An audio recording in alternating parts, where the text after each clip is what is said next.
హరి ఓం శ్రీ గురుభ్యో నమః. మన బ్రాహ్మణ ప్రపంచ యూట్యూబ్ ఛానల్ వారికి, వీక్షించే ప్రేక్షకులకు నా యొక్క నమస్కారములు. గౌరీ పూజ అనేటటువంటిది చాలా ప్రశస్తమైనటువంటిది. వివాహ కార్యక్రమంలో వధువు చేత కన్యాదాతలు గౌరీ పూజా కార్యక్రమాన్ని వేద బ్రాహ్మణులచే ఆచరిస్తారు. అది ఎందుకు అనగా, ఆ గౌరీ పూజ అనేటటువంటిది వధువుకి సత్సంతాన మనోవాంఛ ఫలసిద్ధ్యర్థం, సౌభాగ్యాభివృద్ధ్యర్థం ఇలాంటివి కలుగుతూ ఉంటాయి.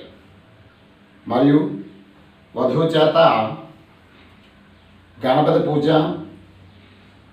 చేసుకొని శుద్ధి వృద్ధి అభ్యుదయముల కొరకు పుణ్యావాచనం కూడా జరిపించి నాంది దేవత ఆహ్వానం చేసిన తర్వాత సౌమంగళ్యాభివృద్ధి కొరకు గౌరీ పూజ అనేటటువంటిది బ్రాహ్మణోత్తములు వధువు చేత చేయిస్తారు. ఆ యొక్క వధువు వివాహ కాలమయందు గౌరీదేవిని అర్చించటం వలన ఆ యొక్క వధువుకి దీర్ఘాయుష్మంతం కలిగి సౌమంగళ్యాభివృద్ధి కలిగి, అలాగనే గౌరీదేవి అనుగ్రహం వలన సత్సంతాన సౌభాగ్యములు కూడా పొందుతుంది. మరియు ఈ గౌరీదేవి పూజ అనేటటువంటిది కృతయుగమునందు సచీదేవి మరియు త్రేతాయుగమయందు సీతాదేవి కూడా ఆచరించింది. ద్వాపర యుగమయందు రుక్మిణీదేవి కూడా ఈ గౌరీ పూజా కార్యక్రమాన్ని ఆచరించింది. అలాగా ఆచరించినట్లుగా మన యొక్క పురాణ ఇతిహాసంలో తెలుపుతూ ఉన్నవి.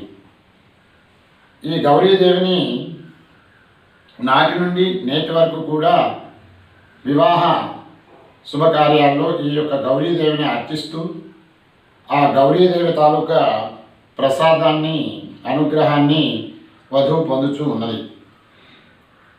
అదే మనకి వివాహ కార్యక్రమాల్లో గౌరీదేవి పూజ చేసే ఆచారంగా నేటికి కూడా వస్తూ ఉంది. అందుచేత బ్రాహ్మణోత్తములు వధువు చేత గౌరీ పూజ ఆచరించి చేస్తారు.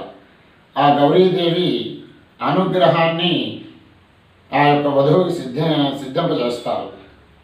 ఈ కార్యక్రమం ఆనవాయితీగా వస్తూ వివాహ శుభకార్యాల్లో ఈ గౌరీదేవిని అర్చిస్తూ ఆ యొక్క గౌరీదేవి తాలూకా కరుణా కటాక్ష వీక్షణలు పొందుతూ సత్ఫలితాన్ని కూడా వధువులు పొందుతూ ఉన్నారు. సంతానము, సౌభాగ్యము, ఆరోగ్యము, ఐశ్వర్యము ఇలాంటివన్నీ కూడా ఆ యొక్క గౌరీదేవి ఇస్తుంది.